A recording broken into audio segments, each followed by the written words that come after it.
Today's guest on the Goonery, Collin Sturchio. What's going on? What's up, everybody? Not much. Can't complain. Normally, I'd be super pumped for baseball and wrestling, but due to what's going on, kind of can't be pumped. Oh, I hear you. Yeah, baseball not going to start until mid-May, if not longer. Mid-May at the earliest. I say probably closer to late May, early June. And then are we looking at a shortened season? That's what I think personally. I don't think I've heard the rumors that people are saying they may go into December. As a baseball fan, I would love that, but I also know that you're going to have a lot of people who are going to say that's interfering with the NFL.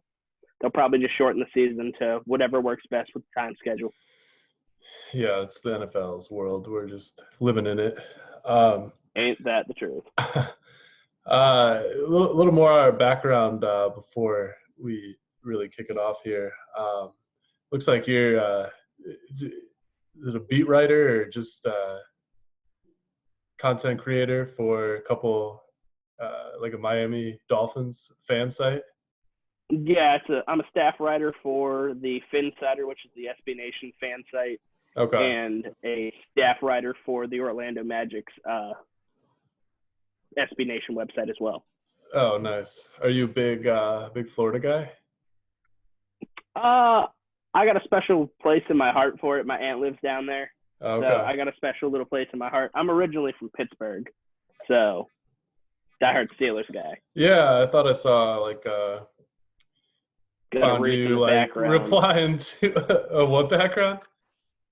I got a wreath in the background that's supposed to be a Steelers.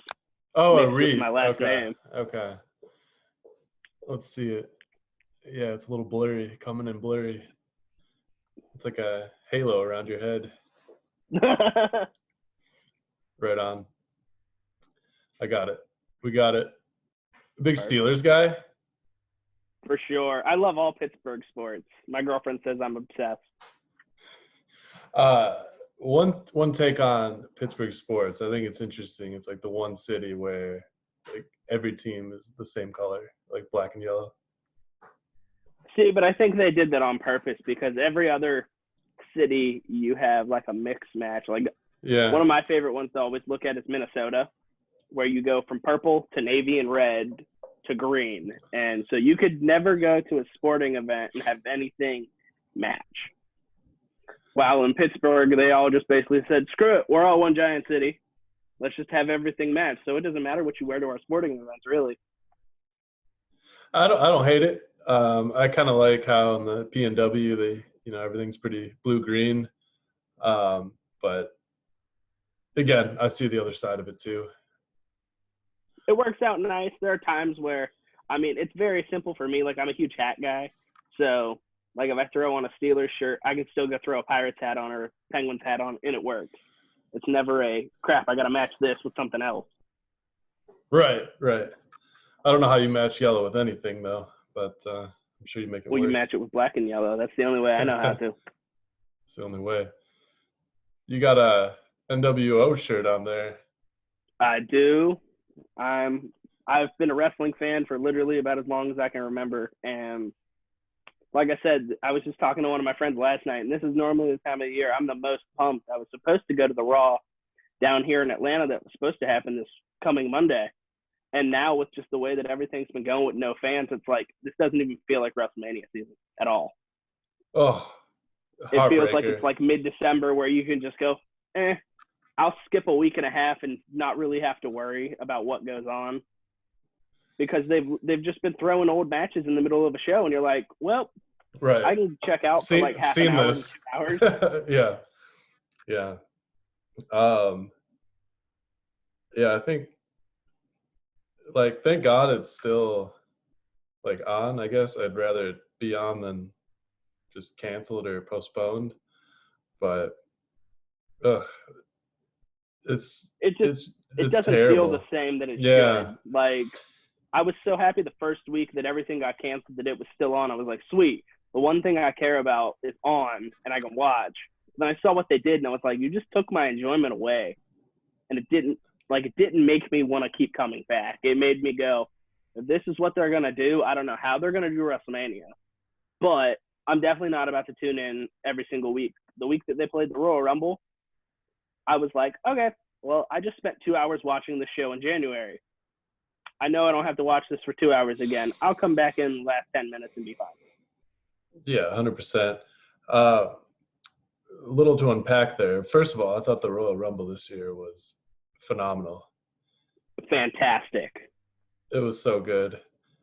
Because they had just been shooting themselves in the foot for the longest time, and I felt like they were finally, getting aligned with fans, and, they had the AEW to kind of keep them on their toes, and I thought they were putting out some good product end of last year, start of this year, and then coronavirus hits and just put the kibosh on all that. 100, like you still have the major storylines. Like I look at, if you're looking at the matches that are advertised so far, everybody's going to be excited for Edge's match, 100%. I know, but not in front of a crowd. It's just, like, see, and that's what kills me. Oh. When I was supposed to go to Raw, I said, I can't wait because I get to see two people that I've never seen live, Edge and The Undertaker. Yeah. And now I'm just like, I don't get to see anything. And neither of these feel that special with no crowd around. Like seeing Stone Cold on 316 was great. And it was kind of a comedy fest. But I was like, it doesn't really work that you have to go and take your C-Squad announcer, throw him in there, get kicked in the nuts, and that's it. Yeah, did he actually kick him in the nuts? He sent out a tweet afterwards and says, I'm sincerely sorry, Brian. I don't know what hurts worse, my foot or your nuts. Oh, man, it looked a little hard. But no, I totally agree with you on the Rumble. Looked a little strong style there. With the Edge rumors, it was the one thing where everybody was like, okay, Edge is coming back. It sounds like a done deal. But as soon as he came out at 21, everybody still went through the roof. Yeah. And it was the perfect start to the storyline that they have now, but it was also a perfect way to launch a guy like McIntyre. Yeah. What's your take on launching McIntyre right now? I liked him back when he first came in 2010. 2009, yeah, right? Wasn't he? Yeah, he was the chosen one by Vince. Yeah. Yeah, and he was good, and I liked him with Cody too. And so once I saw him in Impact, I was like, okay, this guy seems to be back on the rise. And when he came in, and it seemed like to me at first they kind of squandered him, didn't really do a ton. But you could tell by the end of the year, they were setting him up for something, whether it was the Universal title, the WWE title, or at least just a major run. They were setting him up one way or another. And to have Brock be so dominant in that match and then hit the Claymore to eliminate him was that defining moment to go, okay, this guy's going to be something. Yeah, no, that was a sweet moment. I thought they did that Royal Rumble pretty good. So, yeah, it's going to be so weird without, doing it in the performance studio in front of no fans. It's weird enough for somebody like my mom who goes, I don't watch wrestling. I could care less about it, to go, I might have to tune in just to see what that looks like because that doesn't sound right. Yeah, it's just it's going to be a little weird. Like the whole point of it is to get the crowd's reaction, Well, and the fact that they're pre-taping it this week, they're not even doing it live. They're pre-taping it. Oh. Because I just saw a thing on my Twitter. Yeah, it's 2 nights. So they're recording it Wednesday tonight and Thursday. Or weird. It might be Thursday and Friday now or something. But they're recording it at some point this week. And I go, so spoilers are going to come out. People are going to watch it. And they're going to get ruined. Right. At least if you're going to do it like you've been doing your regular shows and do it live. It's the same time of night. It works just fine. Yeah. What do you listen to any wrestling podcasts or any blogs? Yes, I listen to a ton. Yeah. I listen to a ton of podcasts. What would you say your top 3 would be? My top 3 are the 83 Weeks with Eric Bischoff, the Something to Wrestle with Bruce Pritchard, and Grilling JR. All 3 Conrad Thompson podcasts. But all great if you're like a wrestling person who wants to go through the whole history. Okay. Then I definitely say that that's something good to go into. But if you're looking for good, like, interview-based ones, I really recommend either Stone Cold or Chris Jericho.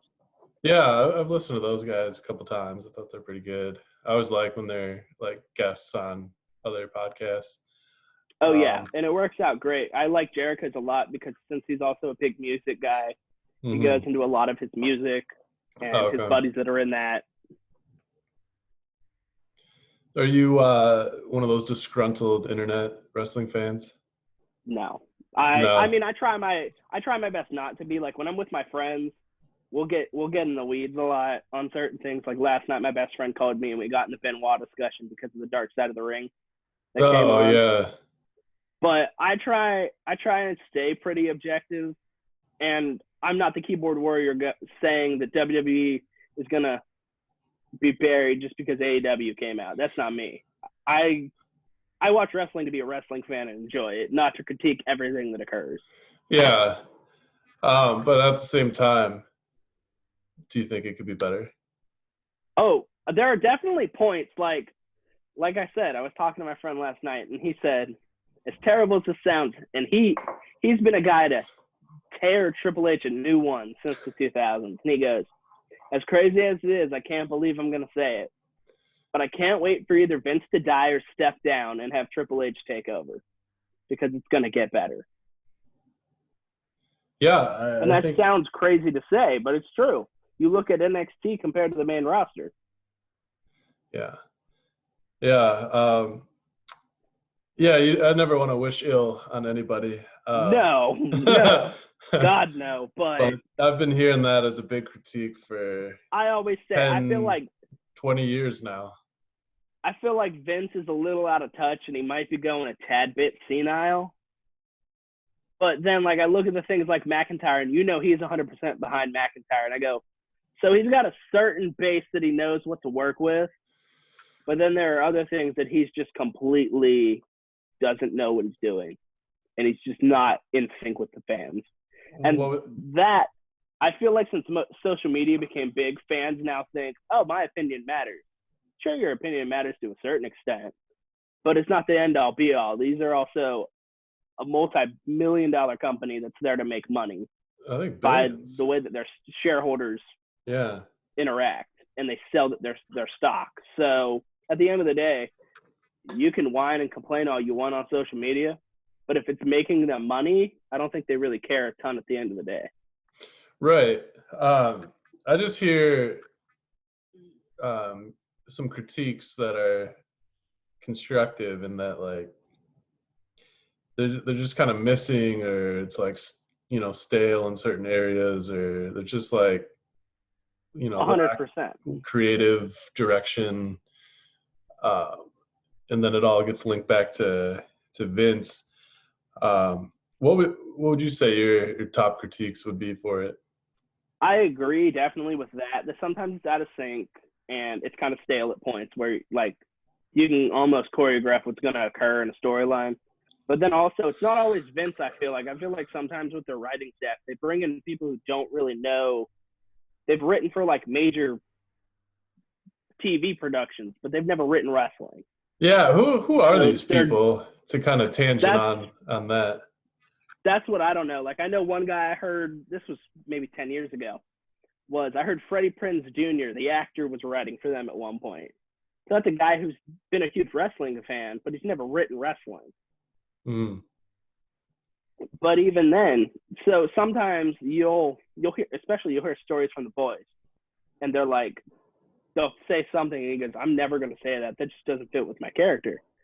And then the writer goes back to Vince, and Vince says, well, tell him to say it anyways. And then there's just that back and forth with Vince where it just doesn't work, where Vince thinks he's always right, and Vince is the perfectionist. But I feel like you, at a certain point, have to let your talent be a talent and swim or sink by their own talents at the end of the day. If they're terrible on the mic, throw them with somebody or work them in a tag team. But if they're gold on the mic, we never saw Stone Cold or The Rock or CM Punk succeed because somebody wrote their promos for them. They went and they did their promos on their own and sank or swam. They swam on their own because they had great ideas and they were themselves cranked up to 11. And that's what I feel like a lot of guys are missing. It's a cookie cutter outline for wrestler A, B, and C. Well, you can only go so far with that. At a certain point, you have to implement yourself into that. Yeah, I 100% agree with you. You know, you get these guys that, you know, have the it factor and feel like they connect and like actually break through, but you know, there's a handful of those guys compared to all the rest of the guys that are in the business. So yeah, I guess a lot of the, you know, critiquing is revolved around that, but you know, what can you really do? You know, at the end of the day, there's not much. There's not much. To me, if you really want a company that's going more towards what the fan wants, I say go to AEW. That's my personal opinion, because even in the time like right now, they're still catering towards their fans and they're bringing new talent in and showing a full show of matches, while WWE is showing pre-recorded matches already. So if you're looking more towards that, I say go towards AEW, but you've also got a ton of wrestling around the world. I'm a huge New Japan guy, highly recommend. But you can even find like local indie guys and local indie shows that are doing fantastic work just to fill the time instead. Yeah, do you think AEW, what do you think the end game is for AEW? Like, how do you see that? I think AEW is not in the business of taking WWE out of business. They're smart enough, I think, to realize that, which has been the downfall of so many other companies currently. But they're in the business of catering towards a fan and making a great show, but not losing money. And they brought in the right people for that. Having a billionaire behind you to start is a great way to start. But then bringing guys like Jericho and Matt Hardy in and the Young Bucks is a way to grow your talent by having veterans to show them what to do and then blossom into a brand new company as it keeps going.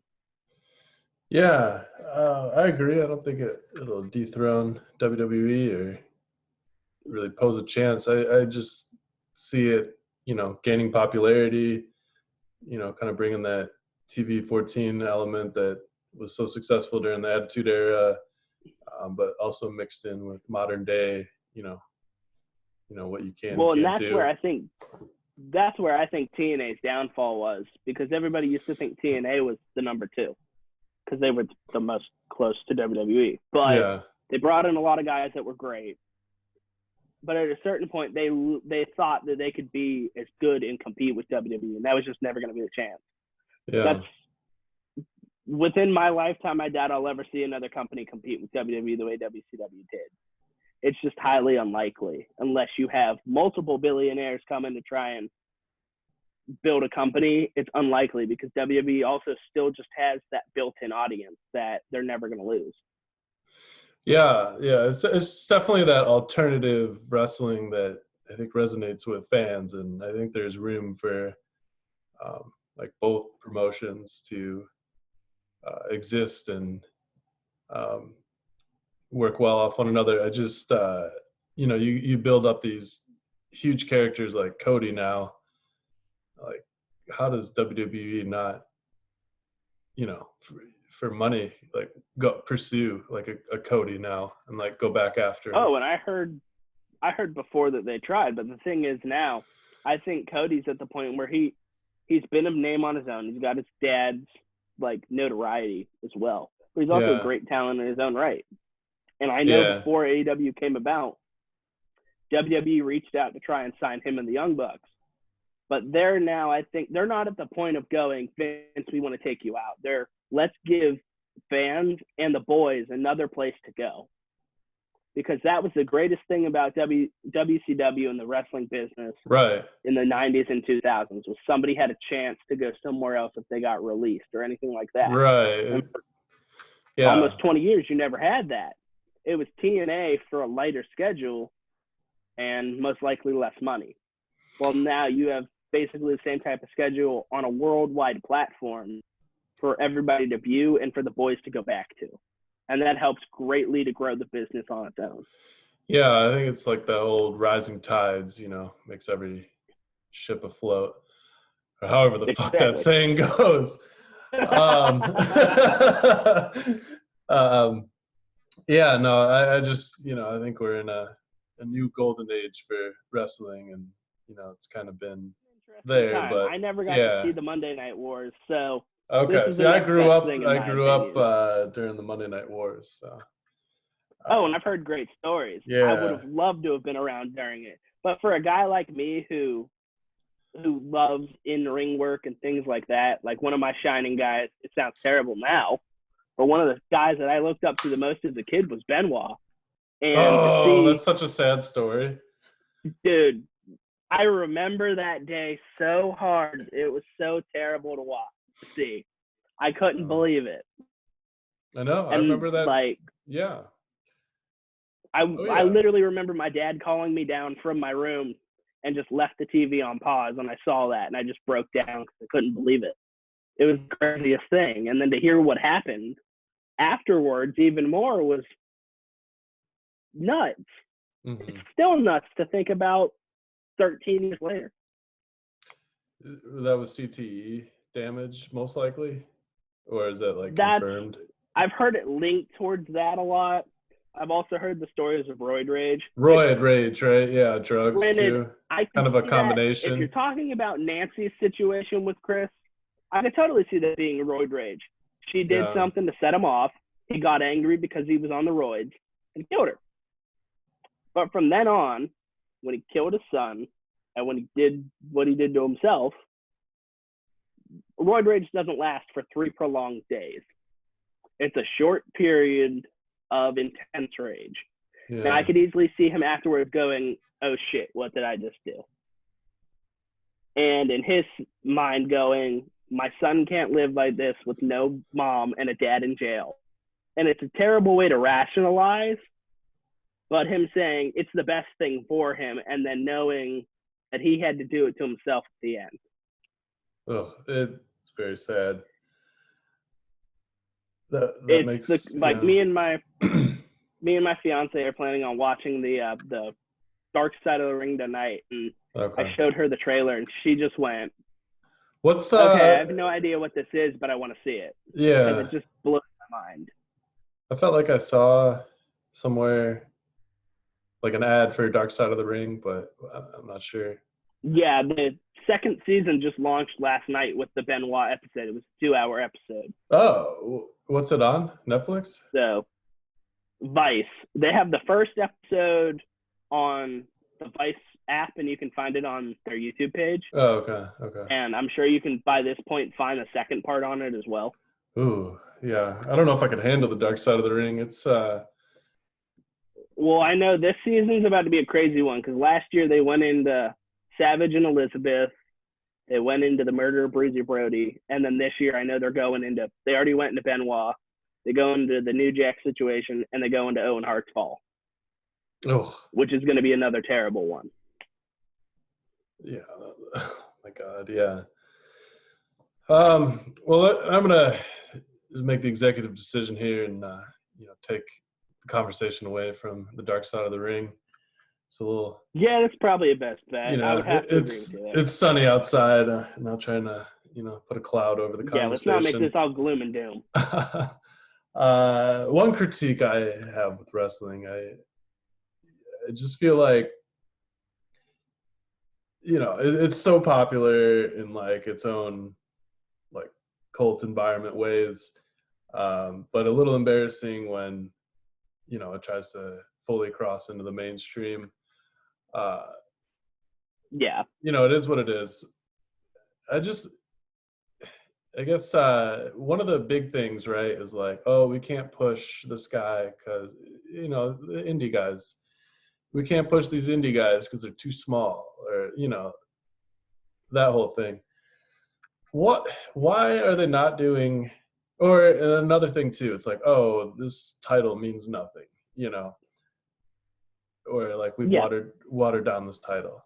I feel like you could easily fix that by kind of just course changing wrestling. You can easily fix that. That's not a hard thing to change. I look at how watered down the U.S. title was 2015, 2014, and you threw it on John Cena. and he did an open challenge every week, everybody cared about the U.S. title instantly. Yeah. Because you had a name added to it and you had notoriety to it. That's what's missing with a lot of these. I look at Shinsuke Nakamura as the Intercontinental Champion. He defended that belt 3 times over the course that he was champion. Yeah. Which was multiple months. It was, and then you had a guy like Strowman who had the belt afterwards and then loses it in a tag or a handicap match. Yeah, that's what I mean. Guy who's like barely wrestling, it just doesn't. It waters it down and it makes it terrible. At the end of the day, it's you go and you scratch your head and say, "What are these people thinking?" Yeah, it's a little too goony, if you will. 100%. But what if they do weight classes like similar to UFC, like a boxing, cruiserweight and beyond? Yeah, I mean, let's do 3 hypothetical. You have a heavyweight, a light heavyweight, and a cruiserweight. Okay. It solves both those problems. Now you have 3 relevant titles, and you can plug and play guys into like competition against their own weight class. So they're not. You don't get I totally agree with that. And then if you have a guy who kind of crosses in both, because I see that a lot in the UFC. Move him up a weight class. You'll have a guy like McGregor who's in like 2 or 3 weight classes. Then you can plug and play a guy like Rollins into the world title. Or you can plug and play a guy like Mysterio into the cruiserweight to build it. Totally. You can give Daniel Bryan something to do while there's a log jam at the top. Exactly. Or even then, like that's where you build your tag team division, where you have the guys who are kind of mixed matched or you already know are tag team guys. Have them build your tag division up. And that's the one thing WWE hasn't done in years is they just throw the tag teams to the side like they don't matter. That's how you built some of your top stars. I look at Edge as one of my favorite guys of all time, and Vince wasn't willing in the well, not Vince. There were a lot of guys saying he's not worth it. He's a tag team guy. And surprisingly, the guy who doesn't care about tag teams, Vince, goes, let's give the tag team guy a shot. And he turns into one of your biggest box office attractions of all time. He's so good. It's a shame that match won't be in front of a crowd. I know. And that guy is so unlucky. We'll see. And then the thing that's killing me is one of my favorite nights of every year is the Hall of Fame. Oh, okay, yeah. They canceled TakeOver. They're going to have to cancel the Hall of Fame. Yeah. So from what I've been hearing, because I saw a tweet from the British Bulldog's daughter, it sounds like they're pushing it back to SummerSlam weekend, which if you're thinking logically in the big 4 pay-per-views, that's the next best one. And it almost fits best with a guy like Davey to say, let's do it over SummerSlam weekend. His biggest match was in Wembley at SummerSlam 92. Sorry, I think the internet cut out there during your punchline. No, you're good. Yeah, like it just kind of fits to me to where his biggest match was against Brett at SummerSlam 92. Yeah. So if you're going to have to postpone it at all, postpone it to SummerSlam and have it be a different – it's going to be weird because you never see that anytime except for March and April. Right. But it's great because you're having the NWO go in, you're having Batista go in. And one of my favorites are you're having almost a little bit of an international flair because you have Davey and Jushin Thunder Liger both going in. Yeah. Yeah, it's going to be different this year. It's just kind of like a lost year. Like it totally we've never really like experienced that. Yeah. Yeah. Like we've had lockouts and like shortened seasons of certain sports. Right. And but we've never had anything like this. The closest I can think is like the shutdown that they did the week after 9/11, where they went, okay, let's put everything on hold and just kind of wait and see. Yeah. But it was we're going to wait until a specific date already set in time, and there's nothing that can change that. Yeah. Here we may start in June. We may come back in May. We may have an NBA Finals and a Stanley Cup. We may not. We don't know. And that uncertainty, I think, is what's killing so many people. And sports is that one thing where everybody goes, well, dang, I had a terrible day at work. I had a terrible day. It's an escape. But my favorite team in whatever sport is on tonight. Let's watch. Yeah, that's how you get through the week.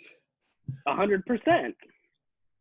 Yeah, it's interesting. The only thing just looking back at like past stats of, throughout time, and the only thing I've seen close to this is like, Olympics didn't happen because of World War II. It's like, shit. Yeah, but yeah, and it's that's like the that one serious. that blew my mind. Like, that's the one where when I saw Canada took their players out, or their athletes out, I went, this isn't happening this year.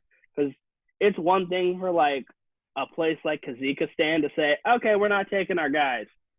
When you have a major country like Canada go and do that, you're screwed. They pulled a Duke. They pulled a Duke.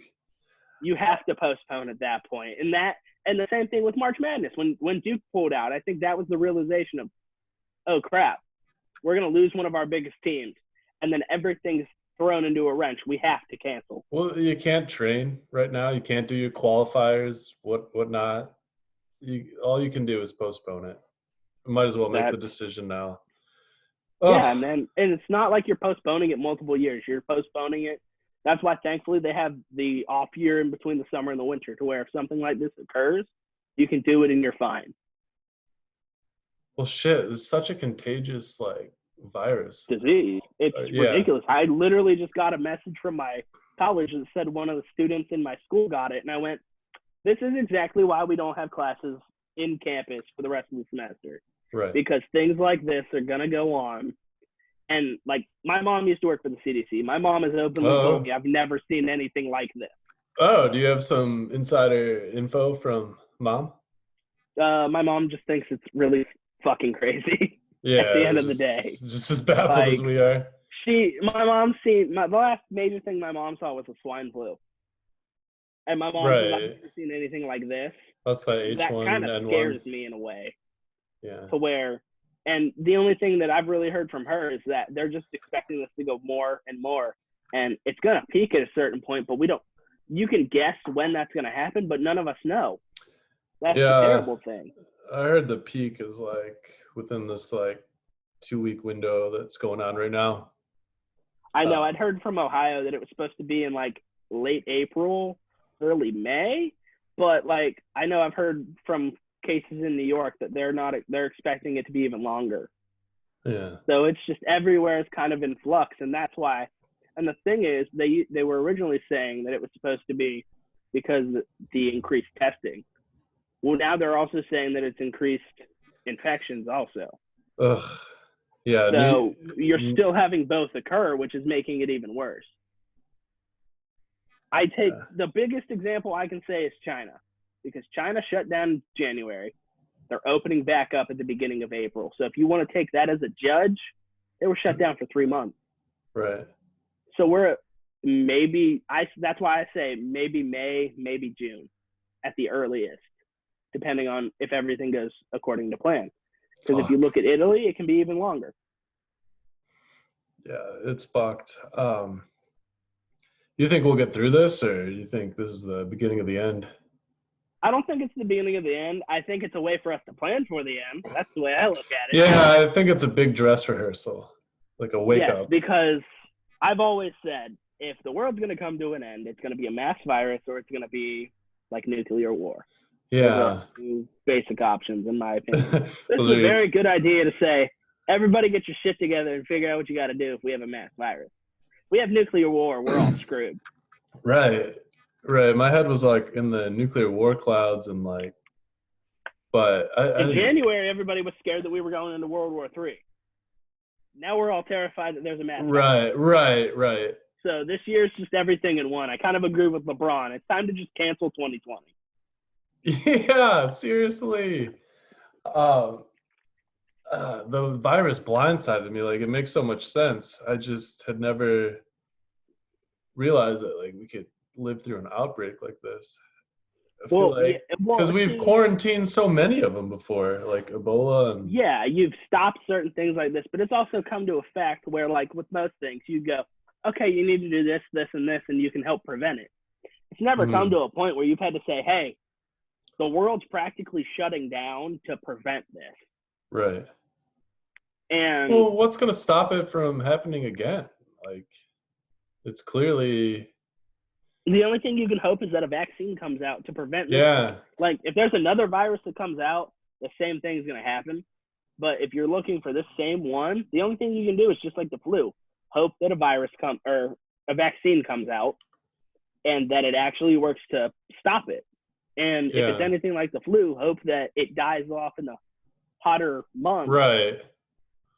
That's about it. All we can do is hope and pray. There's no like real guidelines for this. It's just shooting a 3 and hoping it goes. Yeah, putting your best effort.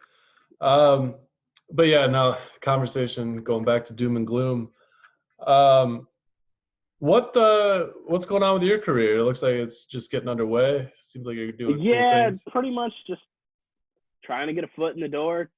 I'm a communications major at the University of North Georgia, so I've done a little bit of writing here and there. Like, I started off with a website up in Cleveland doing Cleveland sports. I still do some writing for them. And then I got a chance to work with the Miami Dolphins one and just kind of took the bull by the horn and went with it. But I would have never thought that my life would have taken me into writing at all. My goal at the end of the day is to go into radio. So something like this is tons of fun.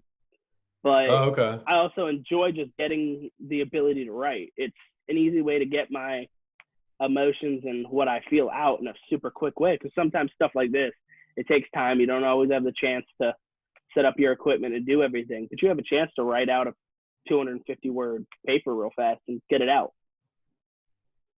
Yeah, I always get in my head with writing. Like, it's just never finished for me. It's terrifying at times. Yeah. I'm lucky I've never been one of the guys to, when it comes to criticism, to be like, well, that blows. Somebody just totally said they hated what I wrote. Yeah. Like, I just had a guy yesterday say, hey, you did this, this, and this wrong. And I went, okay, well, thank you for fixing it. Like, I'll figure it out next time better. Right. But at least it wasn't a complete dumpster fire. Yeah, I mean, as long as you don't say anything offensive, it should be fine. Well, in this day and age, it's kind of hard. That's why I went with the Goonery to a little buffer for offending people. Like, hey, it's part of life. Like, let's work through it. See, that's my philosophy. It's like, what's the fun in life if not that your goal every day is to offend somebody. Right. What's the fun in being politically correct 24/7? There are certain things you shouldn't say, obviously, but it's kind of fun sometimes to poke fun at everybody. We all do it anyways. Right. Well, and there just seems to be such a line drawn in the sand when people are divided on some of these topics. And it's like, well, 100%. We're not going to be able to make any headway if we just can't talk about it like adults. Well, see, my thing is, I don't know what happened at a certain point where we went where everybody coexisted, everybody got super offended. Right. Yeah. Like, it just seems like it happened overnight. I don't know if you can pinpoint a certain day where it's like everybody just lost their minds. Yeah, it seemed to be kind of mid 2000s, like once like the iPhone kind of came out around that time. I feel like social media is one of the greatest things in the world, but it's also terrible all at the same time. Yeah. But again, we're getting back on doom and gloom. We're doing really bad about this. No, that's good. I know. I feel like, like everyone's doom and gloom, like manifested this fucking terrible situation. I mean, like, I've barely left my house, if I'm being honest. Yeah. But, like, the one thing I say about this is, sure, we're all stuck in our houses. But spend time with your families. Like, how often do we get to do that normally? I'm so thankful that my fiance gets to work from home, because normally I get to see her when I'm at school and she's at work. I get to see her 3 days a week. Now I get to see her every single day. Yeah, I love that joke. It's like, oh, who's this? Today there was a nice lady on my couch or whatever. Yes, I saw that. Yeah. I saw an extension to that. Somebody goes, day 3 without sports. Yeah. There's this nice lady on my couch. She's my wife. She apparently works in the medical field. Also, TVs are black when they're turned off.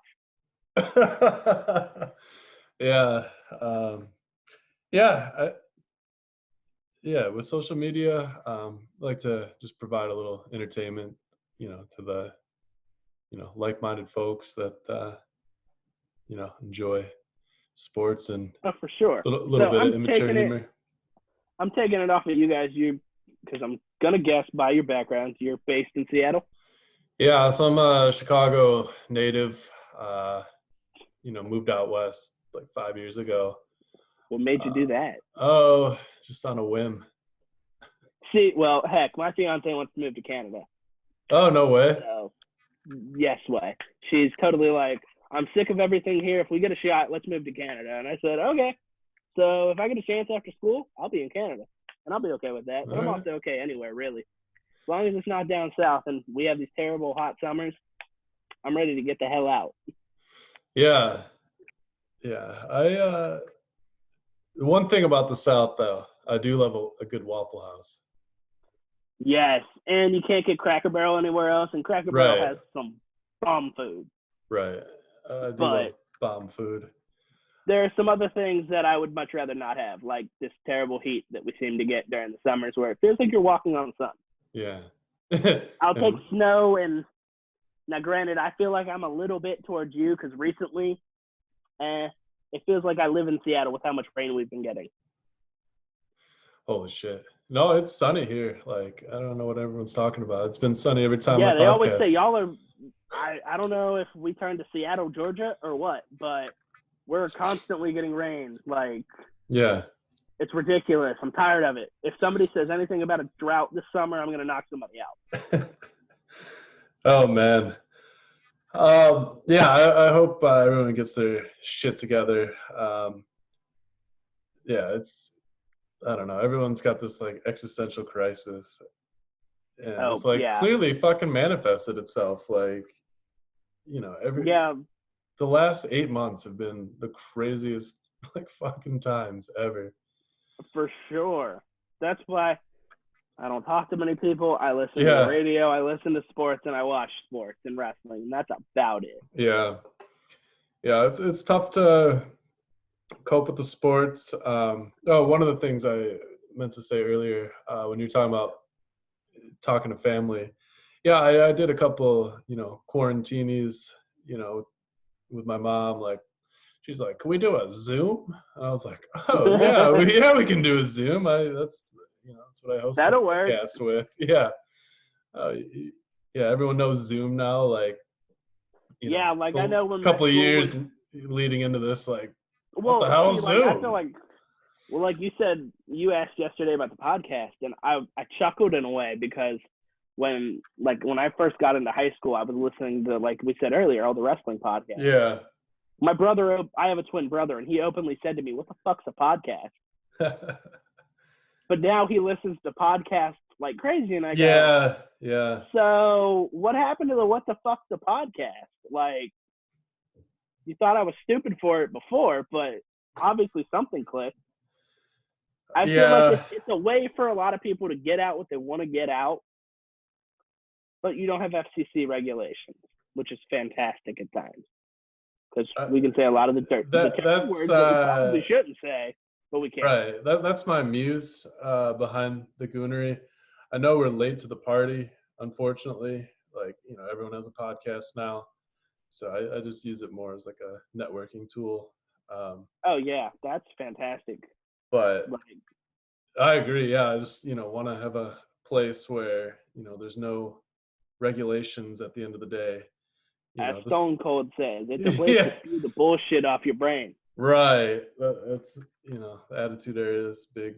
That's big muse that's behind the way I too. look at a lot of things. Yeah. Looking back on some of that shit too, you're just like, some of it is like, ugh. Have you seen the documentary that they released on it? Maybe. Which one are you talking about? The Attitude Era documentary. They released it, I'm going to say back in like 2012. I don't know if I caught that one. Okay, so one of my funniest moments in it is they interview Mark Henry, and he goes, "Yeah, I'd love doing it. Now, would I show my kids now? No. That's terrible to show my children. Sexual chocolate. Great to do." Yeah. Oh, that's funny. But yeah, there was such a shift from like, the Beavis and Butthead Attitude Era and all that, smut going on. And as soon as like social media like kind of spread and like opened up, all these more eyes onto like what's going on in the world, It was like everybody had to become PG. Yeah, going towards kids. Yeah. Which I'm all for, like, going towards kids. I have nothing wrong against that. Yeah. But at the same time, you have to also go for that 24 or that 18 to 48 demographic or whatever the major demographic is. Mm-hmm. You also have to try and gauge that. And at certain points, that's the thing I love about sports. No matter what, you can be 5, you can be 95. Sports, if you're a sports fan, you're going to love sports. Right. They're never going to gauge anybody at all. It's, you like football, you watch football. Yeah, I tend to, if I can talk to somebody about sports and they understand what I'm saying, I'm like, all right, this person. Yeah, I'm the same way. That's because it's common ground, and it works great. Yeah, it's a great common ground. So now, my biggest question is, because I've been hearing this today, I was listening to WFAN out of New York earlier, and they were talking about, is this going to affect football season? What do you think? I feel like football will jump in on the front lines to like make sure that it doesn't affect football season. Thankfully, they don't. Like, I could very easily see this saying goodbye to OTAs and the mini camps over the summer, and possibly like have indoor training camps. Which to me, a lot of these guys have their own stuff in their houses and they work with their own guys. Yeah, that's not the end of the world. But if you get into a point where you go training camp is canceled, then we've got a point where we have to worry. So I agree. If we can get settled by July, I feel like we're okay. According to your 3-month rule, we probably should be fine. But I could see it. NFL delayed would cause a lot of unrest. Like, I've been watching a ton of NFL recently because basically any sport now has been doing you get our old games for free for however long. Yeah. Like, okay. So the NFL gave the free 2 months of Game Pass, and I've just been watching old games for a while because it fills up my TV. Okay. Well, see, I feel like, I'm just, I'm a big Bears guy. I feel like I've seen all the I was going to ask if you were Bears or Seahawks or both. Oh, no, a big Bears guy. I will admit that. Cubs guy or White Sox? Yeah, big Cubs guy, although everyone, blogging for the Goonery. Kind of bandwagon. White Sox all the way. So I don't know how that happened, but yeah, it's a mix. Good mix. Pumped for the NHL team to come out to Seattle. But that'll be fun. And it's fun to see that stadium used again. Yeah. That's them renovating that stadium, right, I think is the biggest chance for them to get a basketball team back, I think. Yeah. I think they did it more for a basketball team. And I feel like that's a big like there's such a lack of sports out here in that regards that like Major League Soccer, the Sounders, is like a thing out here. It's like crazy. Oh, yeah. Well, it's crazy. I look at like a city like Orlando. Yeah. That has barely any sports, and you look at their soccer team, even though it's garbage. I kind of root for them, so it's kind of hilarious to say that. But they're so terrible, but everybody roots around them because they have them and the Magic. That's it. Yeah. So it's just like if it was like St. Louis was with the Rams. Everybody rallied around the Rams until they left because it was like the only thing they had besides baseball. Well, and they have hockey, but I feel like football. I love hockey, but I feel like football is more of that sport of, the game's on. Let's all watch that. You can't really do that with a hockey game or a baseball game a lot of the time. Totally, yeah. Football, it's once a week. It's there's like 12 minutes of actual action. So the rest of the time, like you get back to yourself type of thing. You watch basketball. It's like a commitment. And definitely baseball is a commitment. Oh yeah, to get through that season, you've got to be dedicated. That's why I look at season tickets and I go, I love baseball. I don't know if I want to spend that type of money on baseball. Ugh, yeah. Fucking baseball. That's a whole nother conversation for another day. Probably have to wrap things up here, but I was just curious, are you going more towards like the serious journalism route or more satire? Like, where do you want to fall on the spectrum? I mean, like when it comes to sports, it's like it's more on a serious route, but it's also I just want to get out what I feel. Like a lot of times, it's a lot of like reaction stuff. So if something crazy happens, like I always look at the Minneapolis Miracle. I lost my mind during that, and that would have been something great to write about. But also, a crushing loss, something to like get your frustrations out, and other people are going to understand that with you. But there are also times where you got to poke fun at the bear. I mean, you'd know as a Cubs fan, people poked fun at y'all for God knows how long, and it almost became a running joke. It's Cleveland now. Yeah, I was thinking about like an interesting time of like how people get and give information. Oh yeah. So I don't really know where it's gonna go, but I feel like these big outlets that have dominated the journalism industry are just so under fire right now, and it'll be interesting to see like how we end up getting our information and check its credibility and all that. Oh, for sure. Yeah, because sometimes it's a matter of like I'll post things in like the chats that I'm in, and people will go, they'll instantly just say source, and I'm like, just go check Twitter. Yeah. Oh my God, Twitter. I feel like Twitter is where everybody goes to get everything off, and it's the first place that news gets released. It's nuts. I know. Every time I look at Twitter, it's like, oh, this is trending, and then on my computer, it just pops up like the same story that I'm already like looking at. Yep. It's like Twitter breaks everything before it breaks to the news, and it's crazy. I know. So, well, hey, dude, I definitely appreciate this. Thanks for coming on. It was a good. I'd totally love to be back and talk again. Yeah. I just record a couple shows a week, so you're welcome to come back on. Would love to have you. Awesome. I'll definitely do it. Did you want to plug anything for any of our Not fans? Not really. We plugged it in the beginning. So, okay. I mean, just check the Finsider and the Orlando Pinstripe Post, and you'll see my writing. Follow me on Twitter. Sweet. Collin Sturchio, everybody.